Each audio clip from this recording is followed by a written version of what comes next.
Welcome, dearly beloved, anointed ones. Obsession is just love wearing a mask of insanity. Chosen one, there comes a moment in life when someone's hatred for you becomes so personal, so irrational, that it almost looks like devotion in disguise.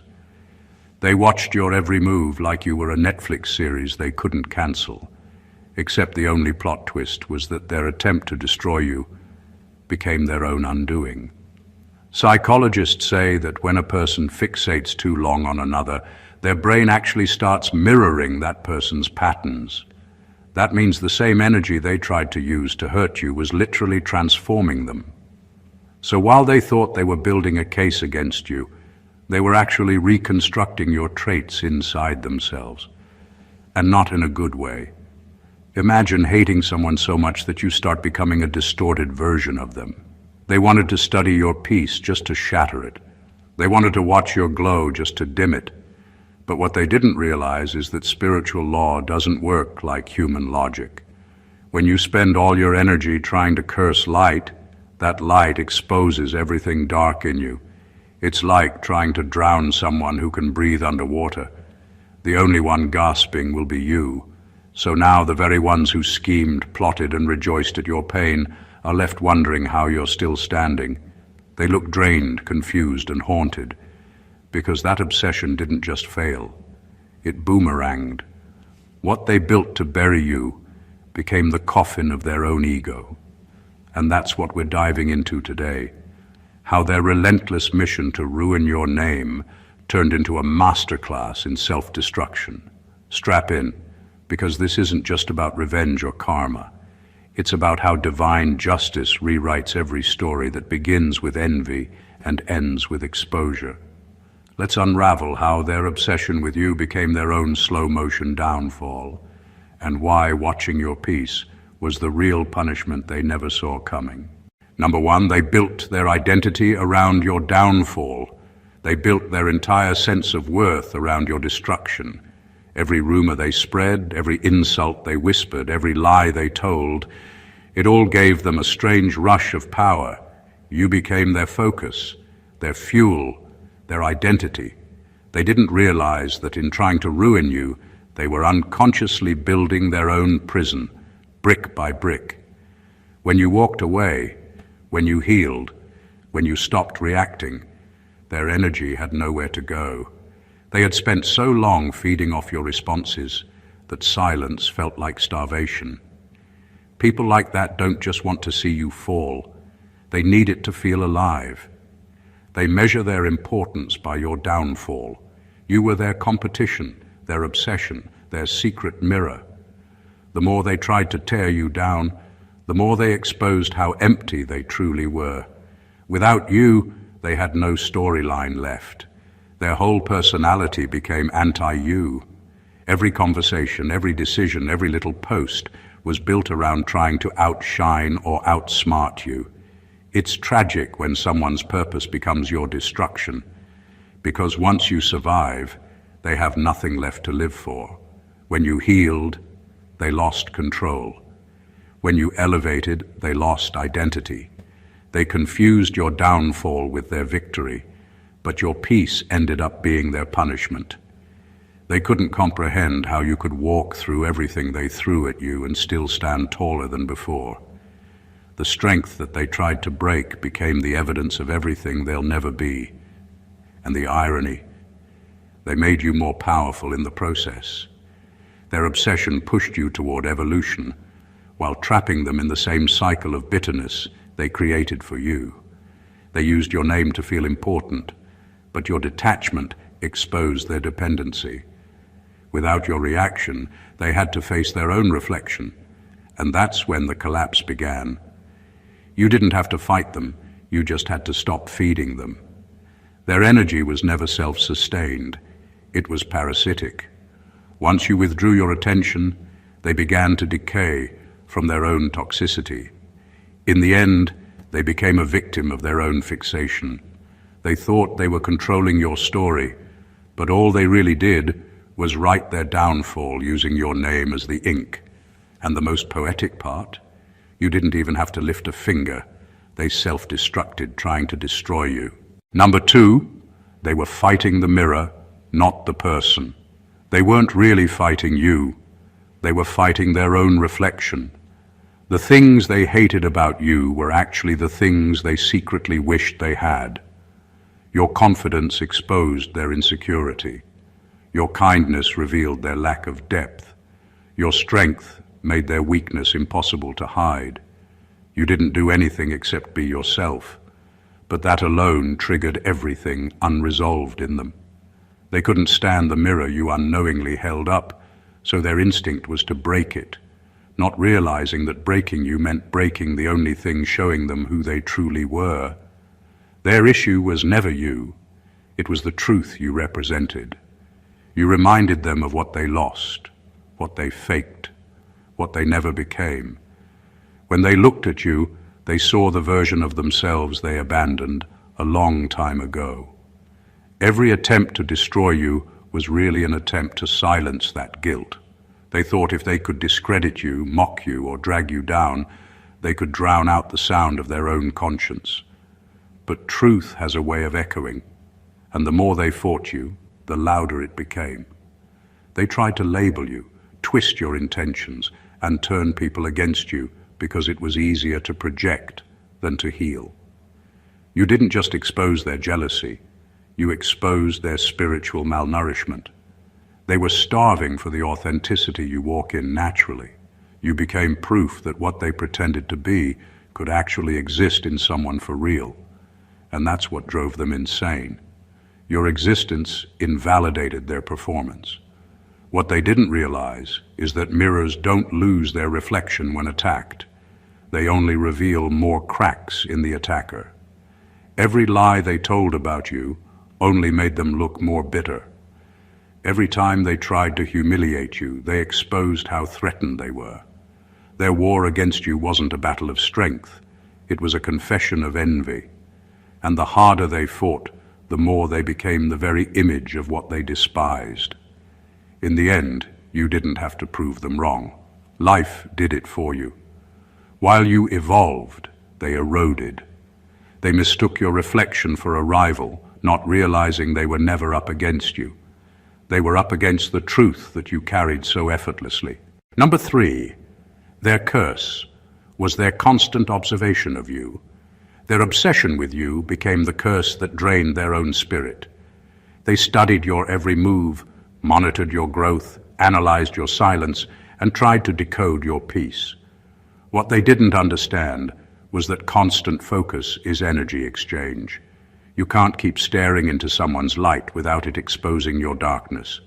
The more they watched, the more they absorbed, not your strength, but the emptiness of their own motives.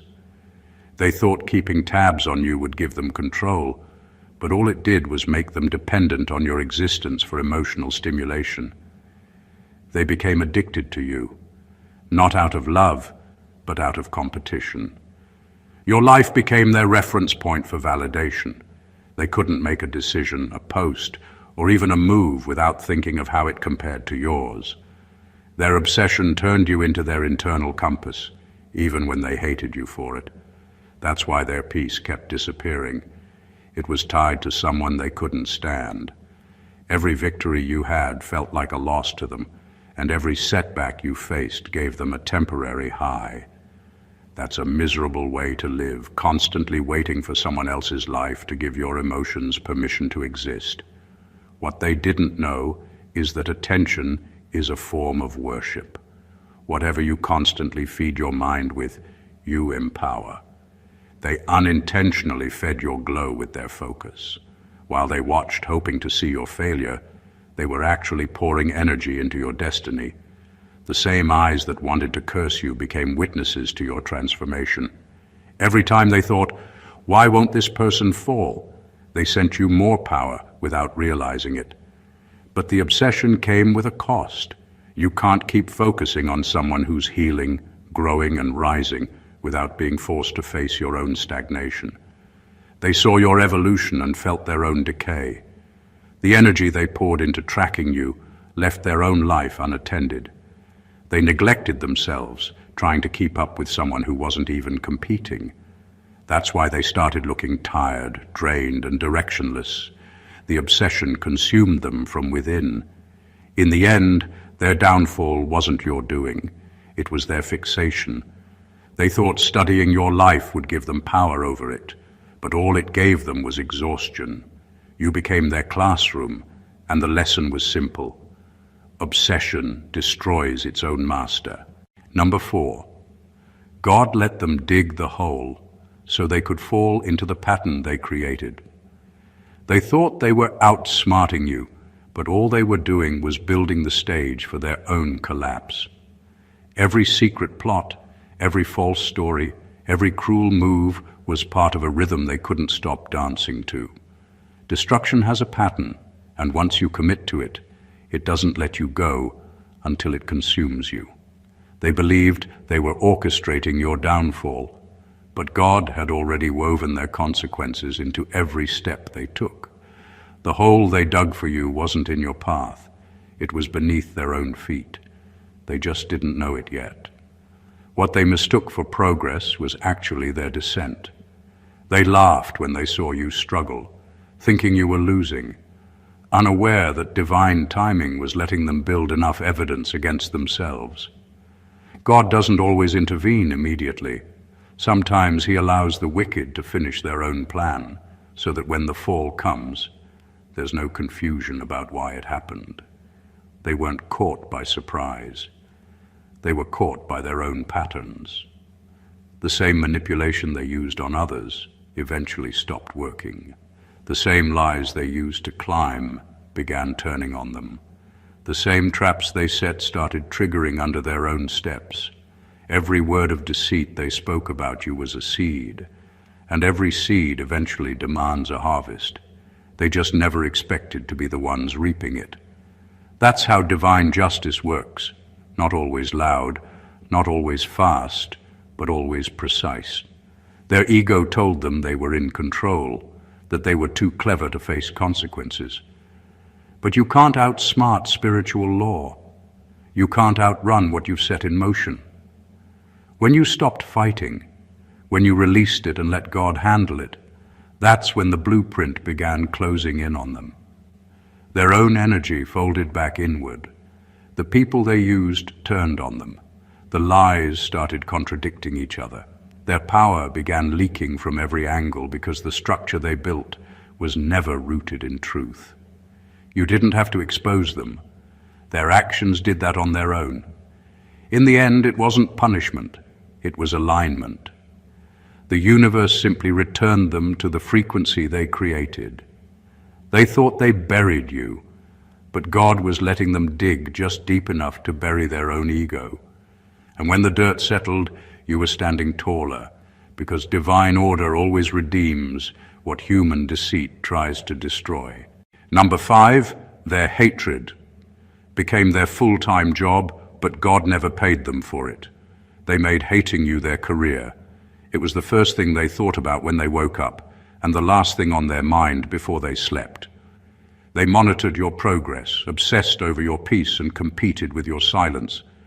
Their entire emotional calendar revolved around you, and still, they got nothing out of it.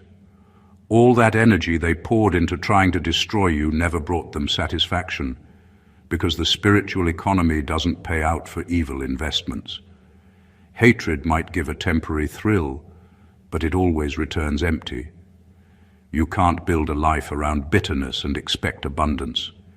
It's like trying to cash a check from a bankrupt soul.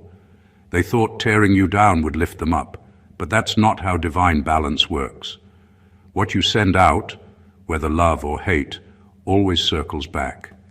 Every insult, every scheme, every act of jealousy was a transaction in the unseen. And while they thought they were getting away with it, they were actually accumulating spiritual debt. When your life started blooming, that was heaven's way of collecting. The more you rose, the more their spirit crumbled. Their bitterness didn't just fail, it backfired, turning into a weight they couldn't carry anymore. They don't understand why they feel drained, why nothing seems to flow, why doors keep closing. It's not bad luck. It's the harvest of their own energy. They worked overtime trying to destroy someone divinely protected, and now they're spiritually unemployed. Every hour they spent gossiping about you, heaven recorded it. Every time they celebrated your pain, that became evidence. The moment you forgave them and moved on, their case was sealed. They were still working for destruction, but their assignment had expired. The beauty of it all is that your peace became their punishment. While you're walking in purpose, they're stuck in the same cycle they built for you. They poured all that energy into darkness and got nothing but emptiness in return. God doesn't reward wicked labor, He exposes it. Their hatred was their job, but heaven never signed their paycheck. The only payment they received was exhaustion, regret, and the haunting realization that they worked tirelessly against someone who was never competing. Number 6, they underestimated the power of a clean heart. They thought purity was weakness. They thought being kind made you naive. They thought your silence meant ignorance and your forgiveness meant you could be fooled again. They relied on schemes, manipulation, and mind games because that's the only kind of power they understood, temporary control. But what they didn't realize was that a clean heart is the most dangerous force in existence, not because it fights harder, but because it doesn't have to. The universe itself bends around innocence. God doesn't just protect the clean-hearted, He fights through them. They believed strategy would outsmart sincerity, but strategy only lasts as long as deceit remains hidden. Purity doesn't play by those rules. It moves through truth, and truth doesn't need an audience to validate it. Your goodness became their undoing because it revealed the dirt they tried to keep buried. Every time they tried to manipulate you, your genuine nature exposed their intent. Every time they tried to twist a situation, your calm made their chaos look louder. They thought they were destroying your reputation, but your heart was the proof of everything they could never counterfeit. People underestimate how powerful a clean spirit really is. It doesn't need revenge to win. It doesn't need validation to stand. It just keeps doing what's right. And eventually everything falls, collapses in its presence. That's what happened to them. They poured so much energy into outsmarting you that they ended up outsmarting themselves. Their own actions became evidence of their corruption. What they called playing the game was really digging their grave. Your purity didn't just protect you, it convicted them. It showed how deeply contaminated their motives were. They tried to destroy your name, but your energy couldn't be matched. No matter how many lies they told, your essence kept speaking louder. And the truth? Light doesn't need to prove itself. It only needs to show up. When it does, everything false starts to fall apart. They thought their manipulation could rewrite destiny, but purity doesn't lose to strategy. It exposes it. That's why they couldn't win against you. You weren't fighting for attention or control. You were walking in alignment. And alignment always defeats agenda. Number 7, they couldn't handle the weight of your purpose. They tried to steal. They wanted the reward without the refining. They looked at your peace and assumed it came easy. They saw your glow but didn't see the fire that forged it. They thought they could copy your purpose like a formula, not realizing that divine assignments aren't transferable. They're earned through endurance, pain, and surrender. They wanted to wear your crown, but they had no idea it was heavy with scars. They wanted your influence, but couldn't handle the storms that built it. Every piece of your power was bought with experience they've never survived. They tried to imitate your grace, but grace isn't style, it's substance. It's forged through loss, isolation, and the kind of humility that breaks pride at its root. They mimicked your words, your energy, even your faith, but imitation is fragile. The moment life tested them the way it tested you, they cracked. What held you together destroyed them because they were never built for your burden. They didn't realize that purpose carries spiritual weight, and when you try to steal what isn't yours, that weight turns crushing. They wanted to be chosen without being cleansed. They touched something sacred with unclean motives, and it backfired. That's the danger of envy. It blinds people to the cost behind the calling. They saw your anointing and thought it was luck. They didn't know that your peace was purchased through pain, your wisdom through weeping, your discernment through betrayal. They envied the light, but ignored the darkness it had to overcome. And when they reached for it, they collided with judgment. The universe doesn't let anyone impersonate destiny. When they tried to steal your essence, everything in their life began to malfunction. Their relationships broke, their plans crumbled, their emotions turned chaotic. It wasn't coincidence, it was divine reaction.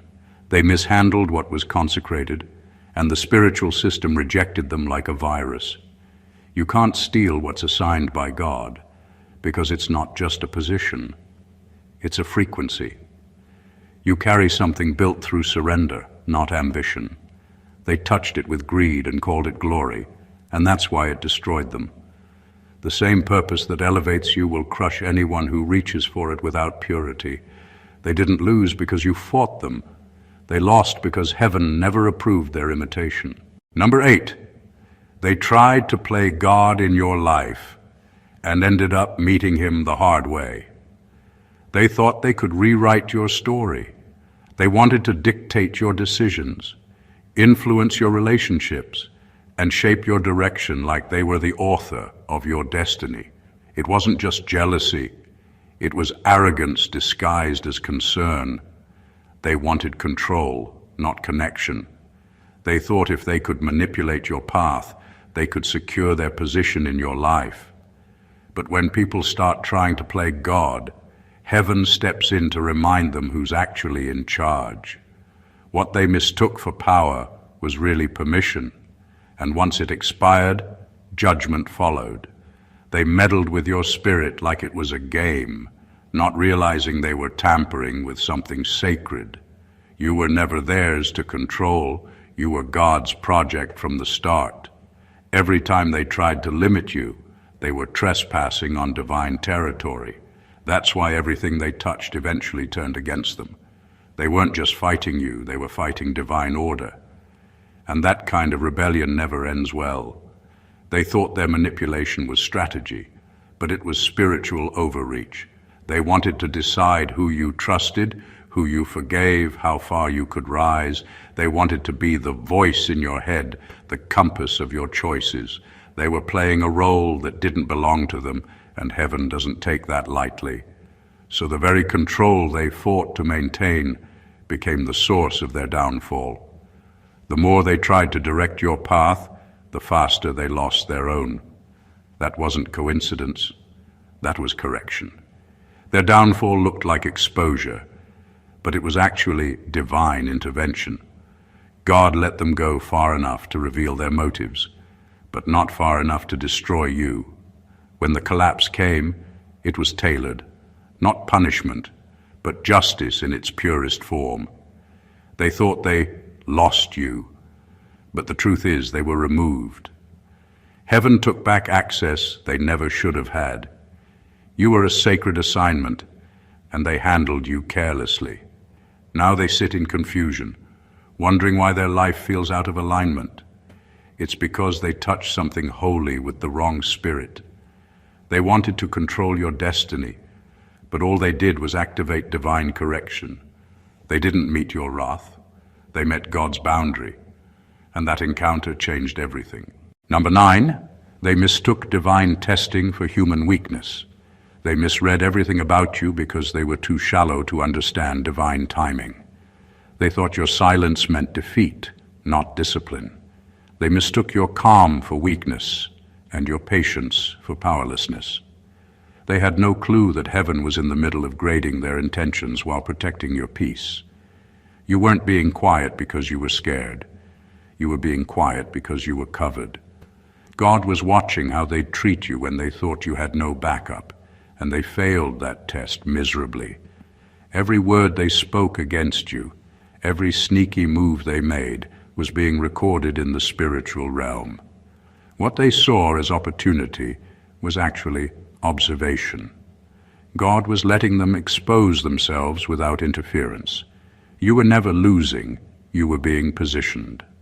While they bragged about having the upper hand, divine justice was taking notes.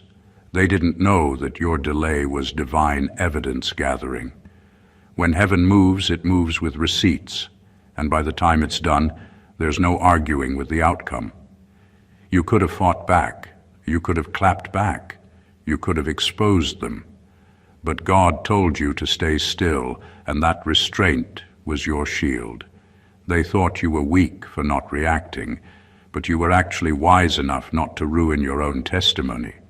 Because sometimes your silence is what convicts the guilty faster than any words could.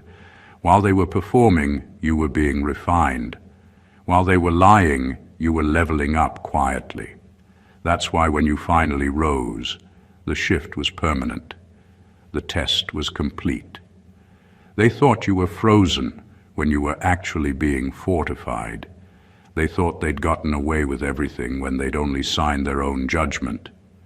By the time God elevated you, their season of deceit had already expired. You didn't have to announce it. Your rise became the proof that you were never the weak one. They failed to realize that divine testing doesn't come with warnings. It just reveals who's genuine and who's pretending. They saw your patience as permission, but it was prophecy. Every moment you held your peace, heaven was sealing theirs. And when you finally stood in your strength, it wasn't revenge. It was revelation. The test ended, and the truth was undeniable. Your restraint was divine, and their downfall was earned. Number 10, they couldn't outrun the reflection of their intentions. They thought they could do evil, walk away, and pretend it never happened. But that's not how energy works. Every intention leaves a fingerprint, and every deed carries a vibration that returns to its source. You can't outrun the reflection of your own heart. They believed that if they just moved on, changed the topic, or played innocent, what they did to you would dissolve into thin air. But darkness doesn't vanish. It lingers. It follows the one who created it like a shadow that refuses to leave. Their actions may have been hidden from people, but not from the universe. Energy keeps score even when the world forgets. The lies they spread, the manipulation they justified, the harm they pretended was no big deal. It all recorded itself in the spirit. Every malicious thought, every false word, every smug smile while they tried to make you look small became evidence against them. What they thought was gone was really accumulating weight, growing heavier with every denial. They started feeling the effects without realizing why. Constant setbacks, restless minds, broken peace. That wasn't bad luck, it was residue. The same negativity they wished on you began to choke their own progress. When your spirit is clean and theirs is contaminated, the reflection hits harder. What they sent out circled back, but with interest. That's the divine boomerang of intention. It never misses its owner. The truth is, you never had to wish them harm. Life handled it naturally. Their energy had nowhere else to go but home. They wanted to live like nothing happened, but spiritual law doesn't operate on convenience. Evil must always meet its mirror. And when it does, the reflection is brutal. Not because God is cruel, but because the soul can't carry what it once celebrated. Now they walk under the weight of what they threw at you.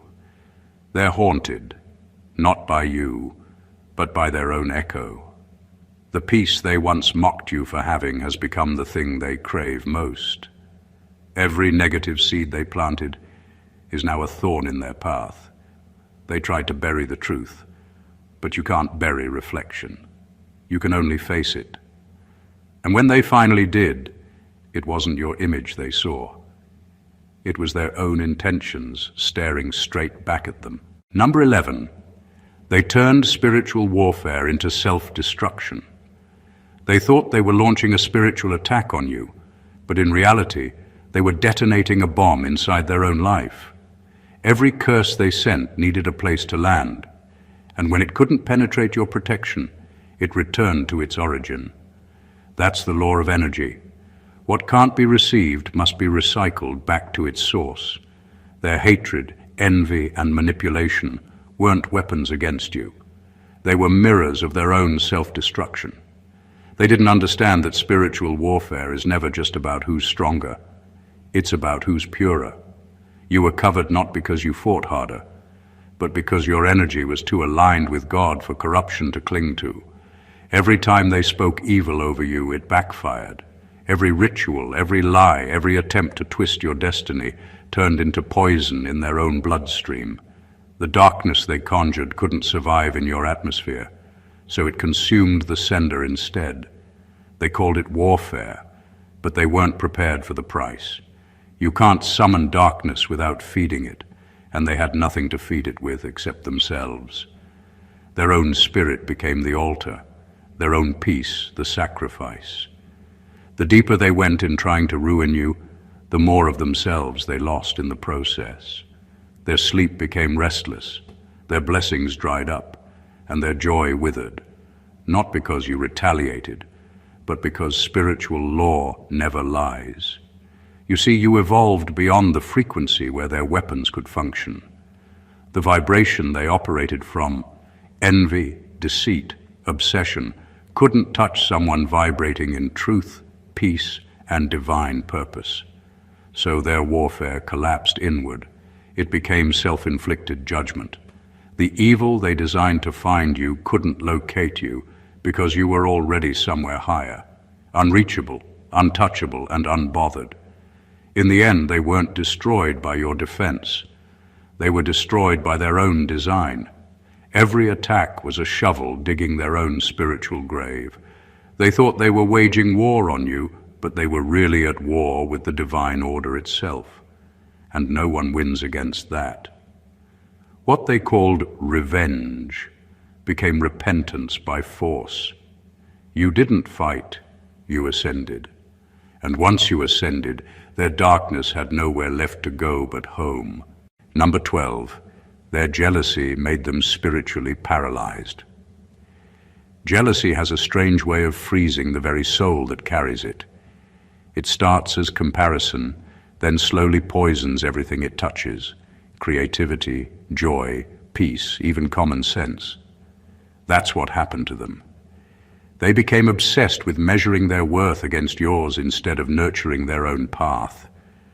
The more they watched you win, the more they disconnected from their own purpose. It wasn't your success that destroyed them. It was their inability to celebrate it. They didn't realize that jealousy isn't just an emotion. It's a spiritual disease. It traps a person in endless cycles of watching, resenting, and decaying. They stopped living for themselves and started living to compete with you. Every move you made became a mirror they couldn't bear to face because it reminded them of the potential they wasted. While you were growing from lessons, they were shrinking from comparisons. They wanted your crown, but they refused to carry your cross. And that's where the paralysis began. Jealousy drains spiritual vitality. It turns a person into a spectator in their own life. They could have drawn inspiration from your growth, but pride twisted it into rivalry. They couldn't applaud your progress without feeling attacked by it.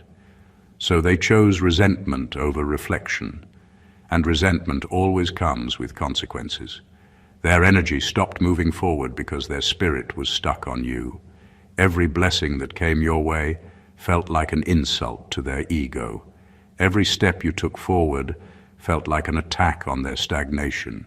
They thought jealousy would fuel them, but it drained them.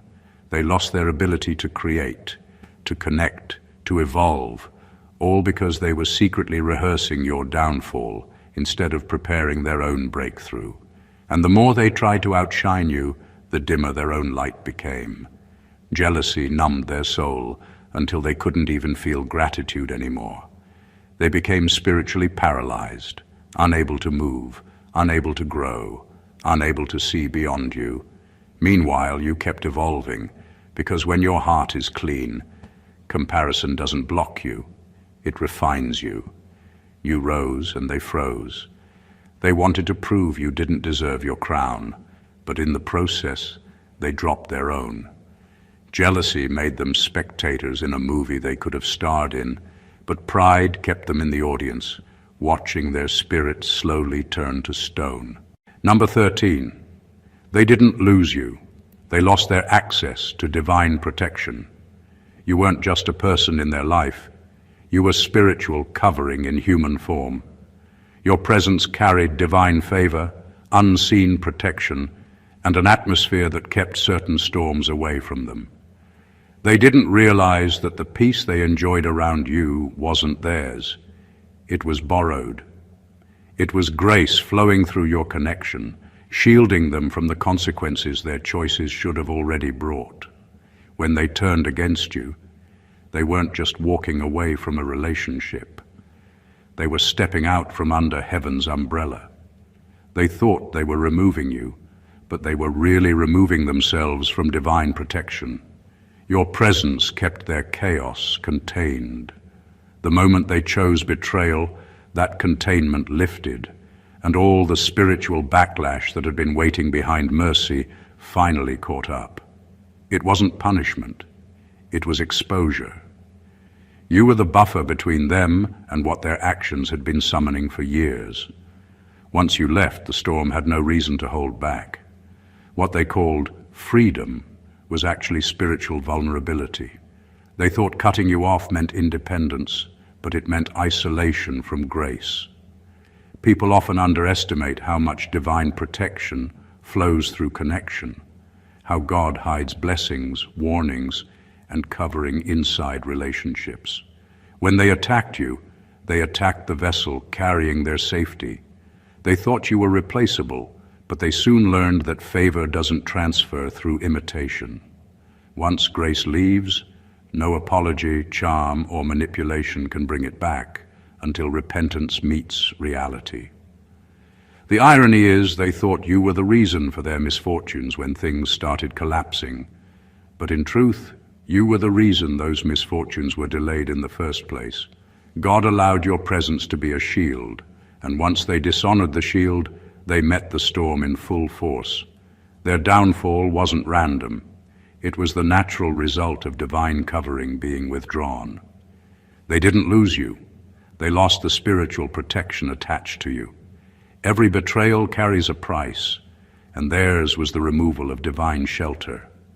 The storms that now surround them aren't proof that you cursed them. They're proof that you carried blessing. You were the grace they misused, the protection they misunderstood, and the connection heaven removed when they proved they couldn't value it. Number 14, you became the proof that evil can't rewrite destiny. They threw everything they had at you, expecting to see your story collapse. But destiny doesn't take instructions from deceit. They wanted to be the editors of your existence, to cut your pages, to rewrite your worth, to decide how far your name could go. But what they didn't understand is that divine authorship can't be tampered with. What God writes is sealed in eternity, not negotiable by human bitterness. Every lie they told became a comma, not a period, a pause in your process, but never the end of it. Their obsession with controlling your outcome exposed their misunderstanding of divine order. They thought power came from manipulation, but true power flows from alignment. You stayed aligned, and that's why every attack failed. You were protected not because you were lucky, but because you were written into purpose. And no matter how many rumors they spread, how many traps they set, the plot couldn't turn against its author. What was meant for destruction only turned into direction, pushing you deeper into the destiny they tried to derail. They tried to erase your name, but ended up erasing their own relevance in your story. Because once you survive the schemes meant to bury you, the people who built those schemes become background noise in your testimony. Their actions didn't remove your light, they revealed it. Every slanderous word became an unpaid advertisement for your authenticity. Every betrayal became evidence that you were chosen. They thought they were silencing you, but all they did was give your silence more volume. You became living proof that evil can't rewrite what's divinely assigned. Destiny isn't democratic. It doesn't answer to human vote. You carried a spiritual signature too sacred to be forged.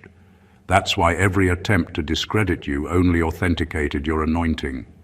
You were meant to survive, to rise, to stand as a reminder that divine timing overrides demonic plotting. In the end, their downfall preached the very message they tried to silence, that no scheme can outwrite God's script. Your survival became their exposure, your restoration, their reckoning. They wanted to edit your story, but God turned the page himself and wrote your victory in ink they can't erase. Everything we've uncovered today points to one undeniable truth. When people obsess over destroying you, they aren't just targeting your life, they're revealing the limits of their own. Every plot, every betrayal, every attempt to manipulate your path became a mirror reflecting their weakness, their envy, and their spiritual imbalance. They thought they could control, rewrite, or erase your destiny, but what they underestimated was that your alignment, your purity, and your divine purpose were never theirs to touch.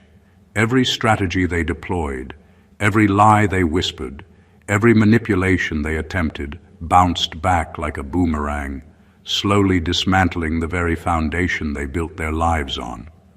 You didn't have to fight back, because true strength doesn't come from reaction. It comes from resonance. You resonated with your calling, your truth, and your divine assignment. While they were busy trying to steal your peace, you were busy walking in yours. While they became spiritually paralyzed by jealousy, their obsession, and their pride, you were rising quietly but undeniably, proving that destiny cannot be tampered with by human envy. Their downfall wasn't luck or coincidence. It was the inevitable result of a life built on hate, obsession, and deceit meeting a life built on divine alignment, resilience, and unshakable purpose. This is a lesson for anyone watching. Energy always returns to its source. What people try to throw at you with darkness, manipulation, or betrayal will eventually find its way back, not because you sought revenge, but because spiritual law is absolute. When you remain aligned, grounded, and committed to your purpose, you become untouchable in ways they will never understand. You don't just survive their attacks, you transcend them. You don't just prove your innocence, you demonstrate the power of integrity, patience, and divine protection. And in the process, those who tried to destroy you end up destroying themselves, leaving behind a story of their obsession as proof of what happens when human envy meets divine destiny. So, if this message hit you, if you felt that spark of recognition, don't let it end here. Make sure to subscribe to the channel for more powerful insights, like this video if you're walking in your own purpose despite opposition. Comment below with your thoughts or experiences, and share this with someone who needs to hear the truth today. Your journey, your victory, and your alignment are meant to inspire. Let this be a reminder that even when others try to bury you, divine destiny always rises. God bless you.